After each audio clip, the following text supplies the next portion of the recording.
The encounter, the vast emptiness of space stretched endlessly in the Arcturus sector, where countless stars twinkled like diamonds against the black canvas of the universe.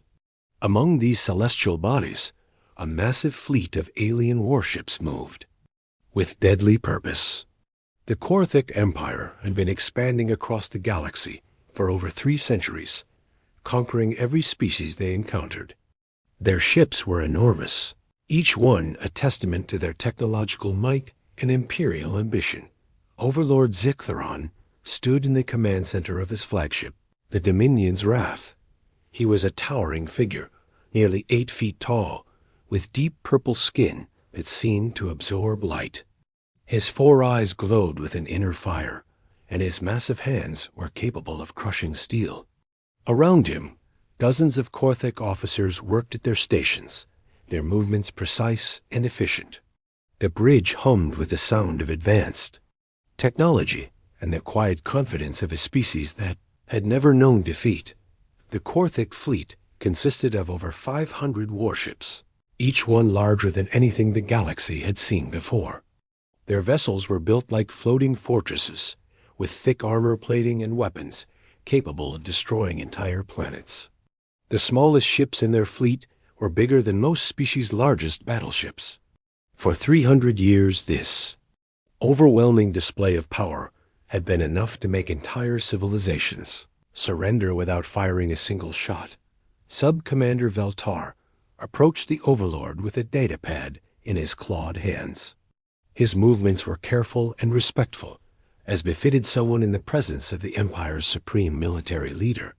Veltar was younger than most of the command staff, but his tactical brilliance had earned him a place at Zictheron's side. His lighter purple skin marked him as belonging to the warrior caste, though his intelligence set him apart from typical soldiers. "Overlord," Veltar said, his voice carrying the formal tone required in the presence of superior officers. "Our scouts have completed their reconnaissance of the human territories. The intelligence reports are quite interesting." He paused, choosing his words carefully. "The humans appear to be even more primitive than we initially believed. Their ships are small, their technology appears crude, and their military organization seems chaotic at best." Zictheron's 4 eyes focused on the datapad as Veltar handed it to him. The Overlord studied the information with the attention of a predator examining its prey. According to the scouts, human warships were roughly 1/10 the size of Korthic vessels. Their weapons appeared to be basic energy projectors, nothing compared to the devastating plasma cannons and matter disruptors that armed Korthic ships. Most surprising of all, the humans seemed to have only a few hundred ships scattered across dozens of star systems. These creatures dared to call themselves a spacefaring civilization? Zictheron's voice rumbled with amusement. "I have seen more impressive displays of technology from species that hadn't even achieved faster than light travel. This will be the easiest conquest in the Empire's history." His massive frame shook with what passed for laughter among his people. "Perhaps we should offer them the chance to surrender immediately. It would save us the trouble of having to destroy their pathetic fleet." Meanwhile, in human space, Captain Elena Vasquez stood on the bridge of the UES Defiant, watching the approaching alien fleet through the main view screen. She was a woman of medium height, with short black hair and intense brown eyes that had seen too many battles. Her uniform bore the insignia of the United Earth Space Navy, and her posture showed the confidence of someone who had earned her position through skill and determination rather than politics. The Defiant was a marvel of human engineering, though it would have seemed modest to any outside observer.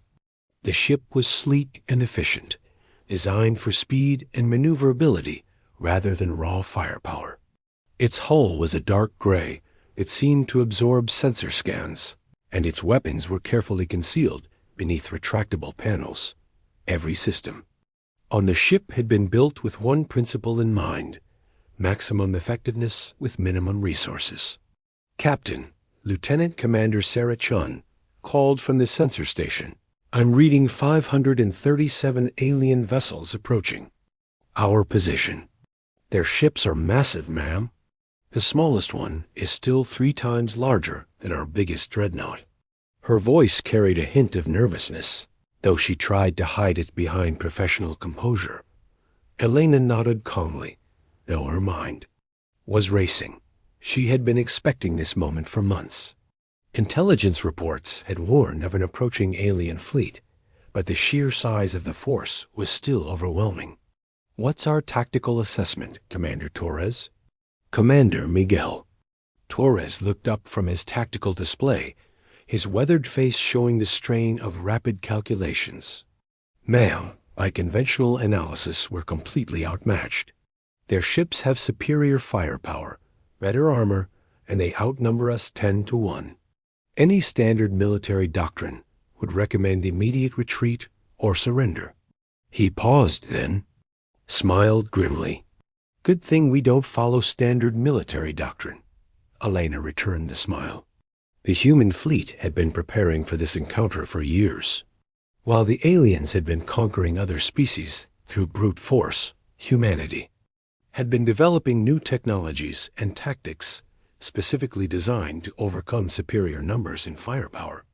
The approaching battle would be the ultimate test of human ingenuity and determination.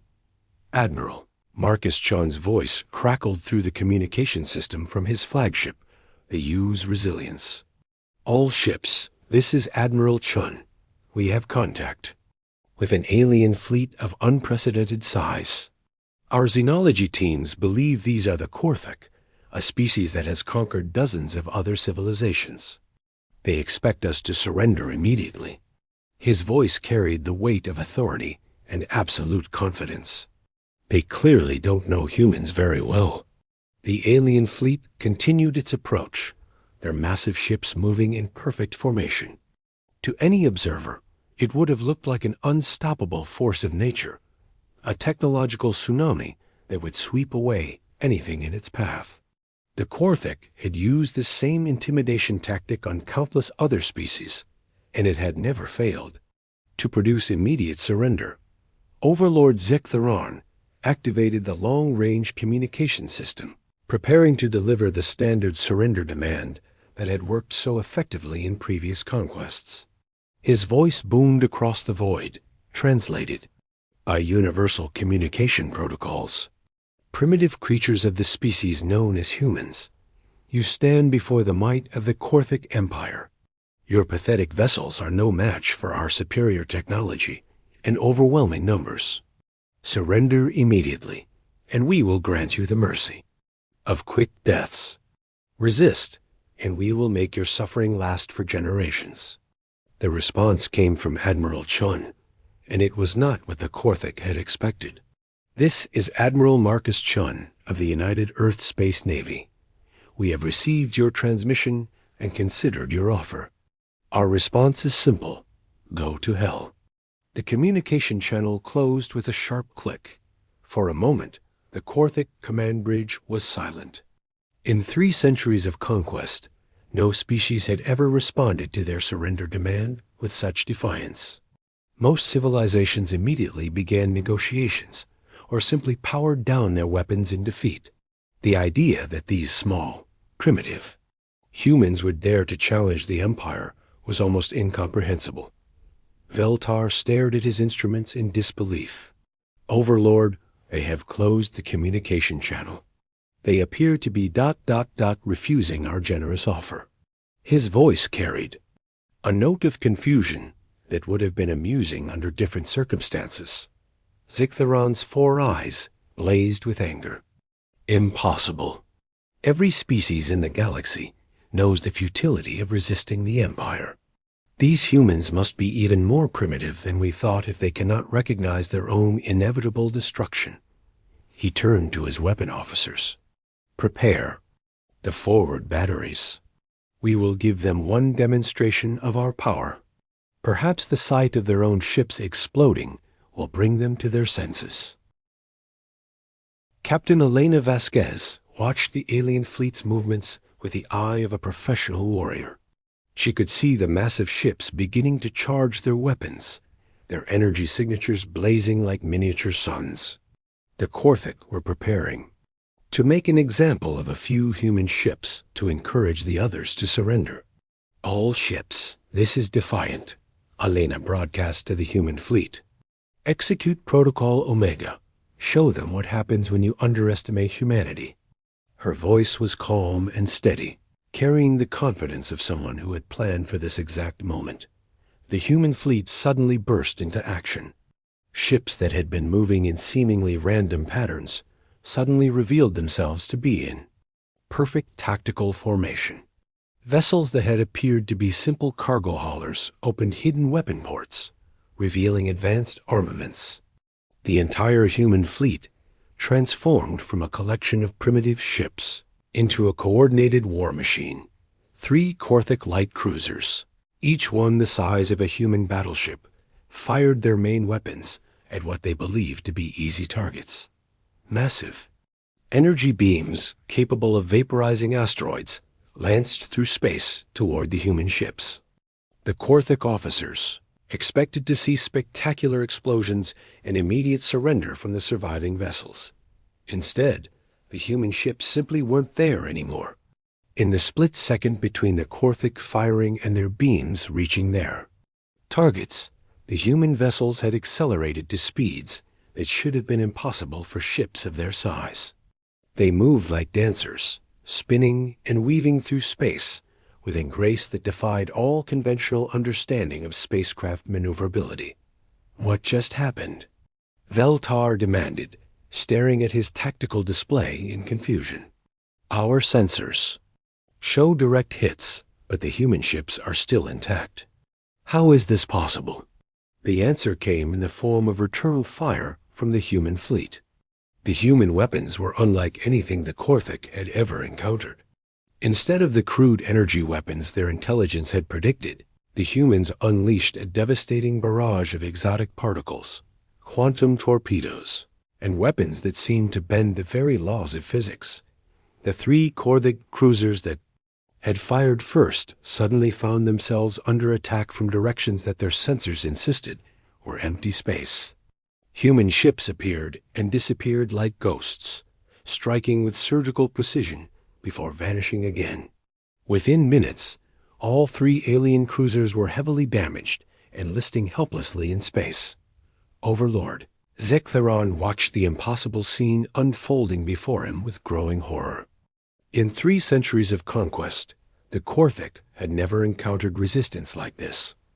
The humans weren't just fighting back. They were winning.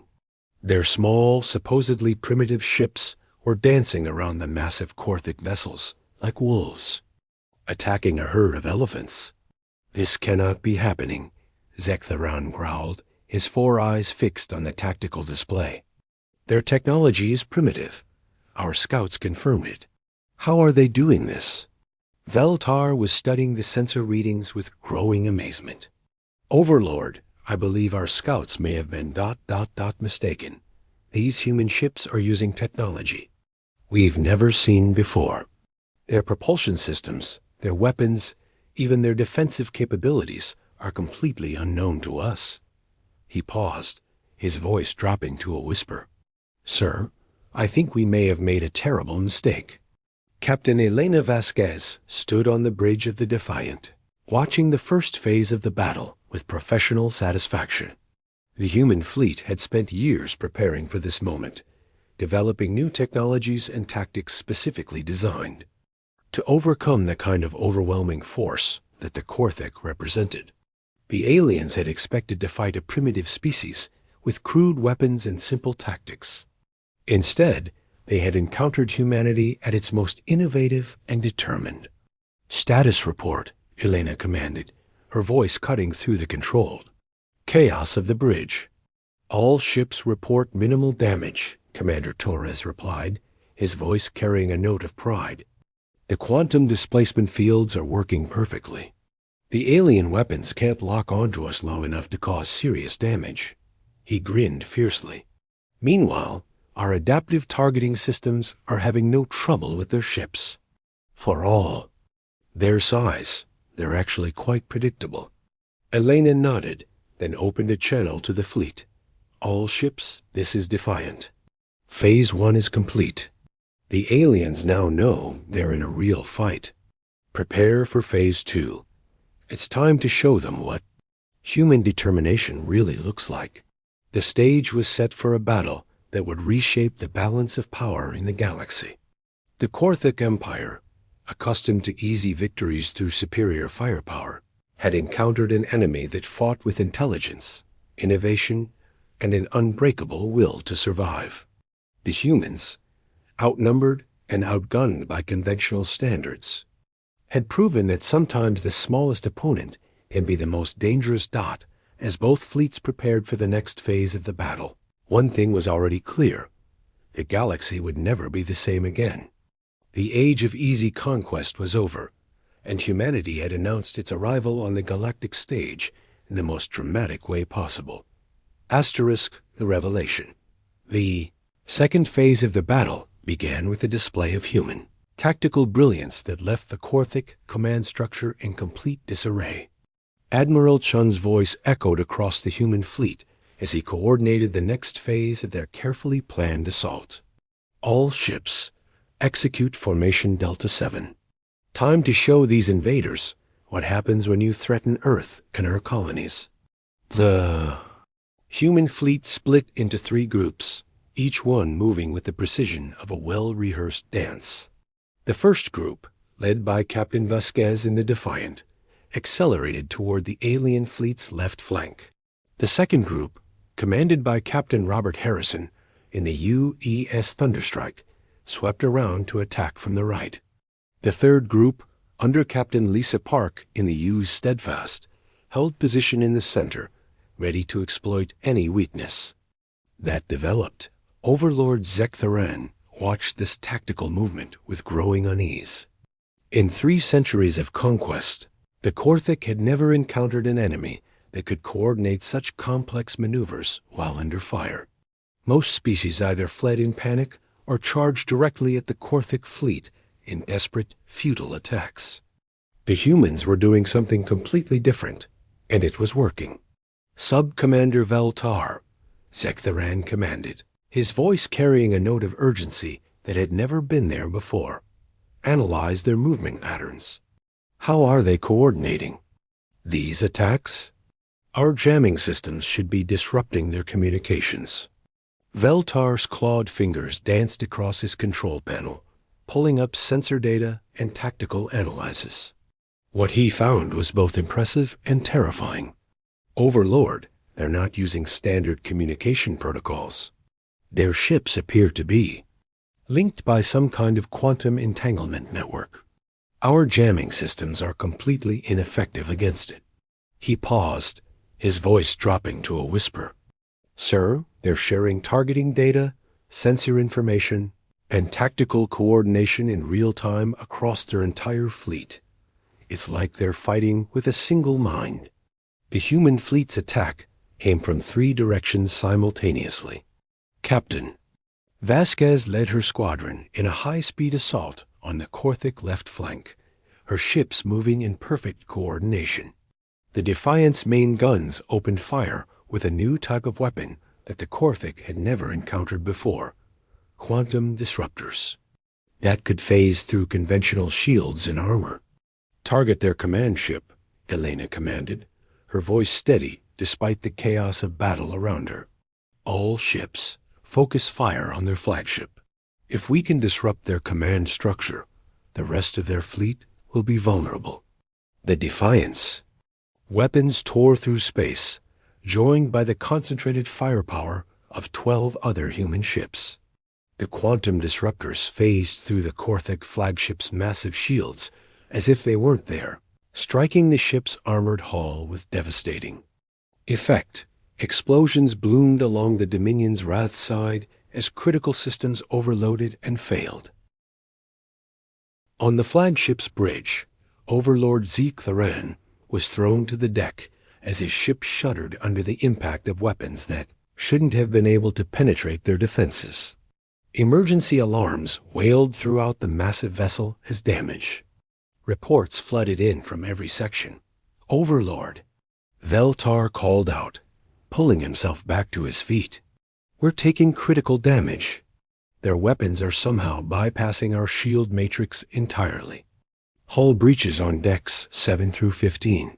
We're losing atmosphere in multiple sections. Zektheron struggled to his feet, his 4 eyes blazing with a mixture of rage and fear. For the first time in his long military career, he was facing an enemy that might actually defeat him. How is this possible? Our shields are impenetrable. No weapon in the galaxy can phase through our defensive systems.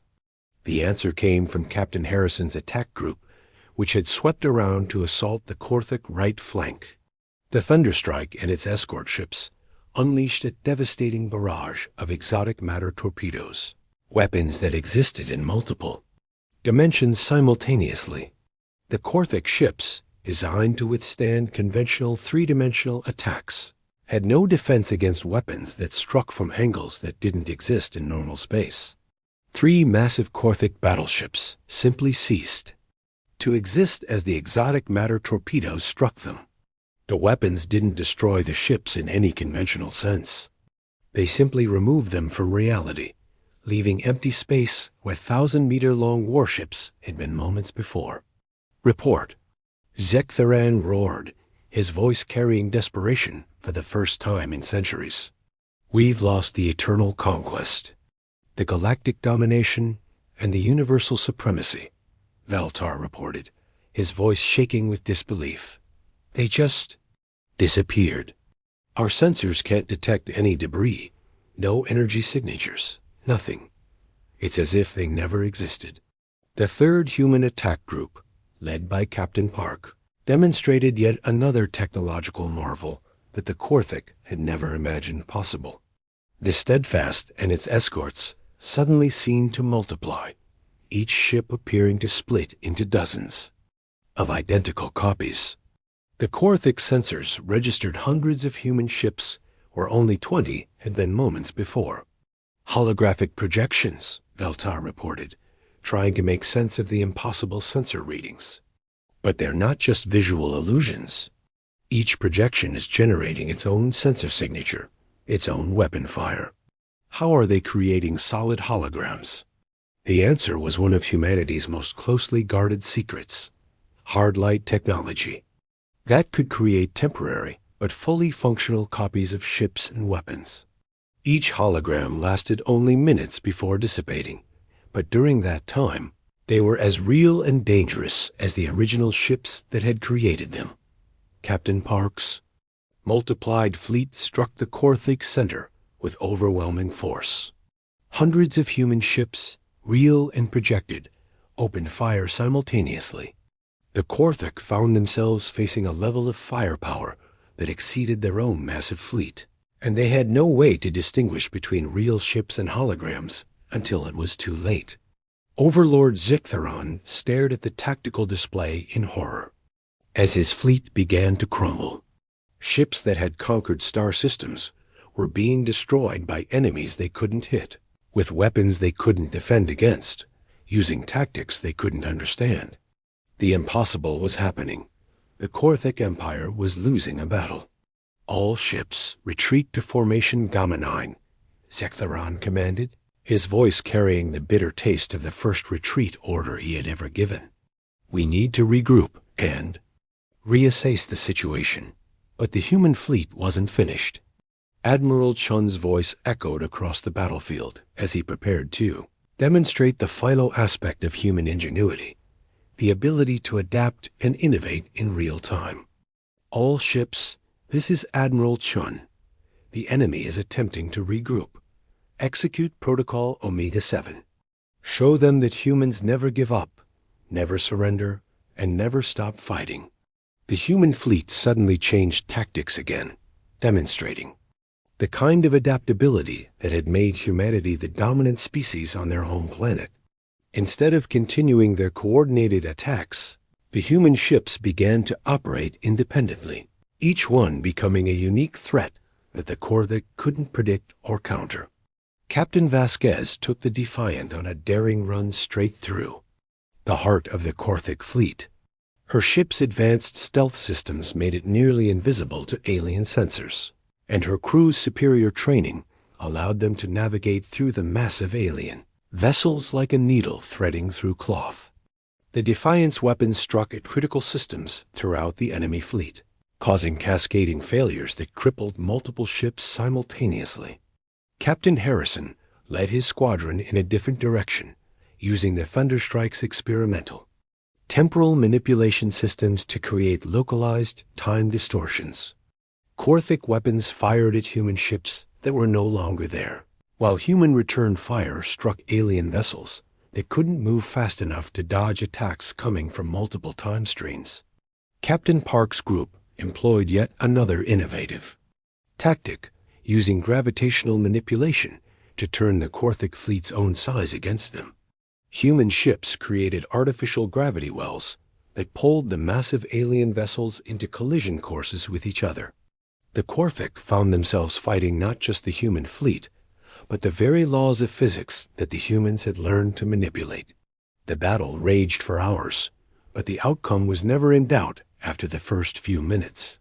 The Korthic Empire, accustomed to easy victories through brute force, had encountered an enemy that fought with intelligence, creativity, and an unbreakable determination to protect their homes and families. As the last of the Korthic ships either fled or surrendered, Overlord Zektheron found himself alone on the bridge of his crippled flagship. His mighty fleet was scattered, his reputation was destroyed, and his empire's myth of invincibility had been shattered by a species they had dismissed as primitive. Veltar approached his commander with a communication device in his hands. Overlord were receiving a transmission from the human fleet. They're offering to discuss terms. Admiral Chun's face appeared on the screen, his expression stern but not unkind. Overlord Zektheron, I am Admiral Marcus Chun of the United Earth Space Navy. Your fleet has been defeated, but you and your surviving crews are still alive. That should tell you something about the difference between our civilizations. Zektheron straightened, trying to retain some dignity despite his defeat. You have won this battle, human. But the Korthic Empire spans hundreds of star systems. This defeat will not go unanswered. Sean nodded seriously. I'm sure it won't. But before your empire decides to send more fleets against us, I want you to understand something. Everything you've seen today, every weapon we've used, every tactic we've employed, represents just a small fraction of human capabilities. We've been preparing for this encounter for years, but we've also been preparing for much more dangerous enemies. The Admiral's expression softened slightly. However, we're not interested in conquest or domination. We're explorers, innovators, and defenders. We fight when we must, but we prefer to build, learn, and grow. Your empire has a choice to make. Continue the path of conquest and face the combined might of humanity and our allies, or choose a different path entirely. Zektheron listened to these words with growing amazement. In 3 centuries of conquest, no enemy had ever offered mercy to the Korthic Empire. The concept was so foreign to their culture that he wasn't sure how to respond. What are you proposing? He asked finally. Peace, Chun replied simply. Trade, cultural exchange, mutual cooperation. The galaxy is vast enough for all of us. And there are threats out there that make our little conflict seem insignificant. We could use allies, and despite everything that's happened today, I believe the Korthic people have much to offer. As the 2 fleets disengaged and began the long process of establishing communication between their civilizations, the galaxy itself seemed to hold its breath. The age of easy conquest was over, and a new era of cooperation and mutual respect was beginning. Humanity had announced its arrival on the galactic stage, not just with superior technology, but with the wisdom to know that true strength came from building bridges rather than burning them. The battle in the Arcturus sector would be remembered for generations as the moment when the galaxy learned that the most dangerous enemies were often the ones that looked weakest on the surface. Humanity had proven that intelligence, determination, and the courage to stand up for what was right could overcome any odds. And somewhere in the depths of space, other civilizations that had heard rumors of the Korthek defeat began to wonder what other surprises this new species called humanity might have in store for the galaxy. Asterisk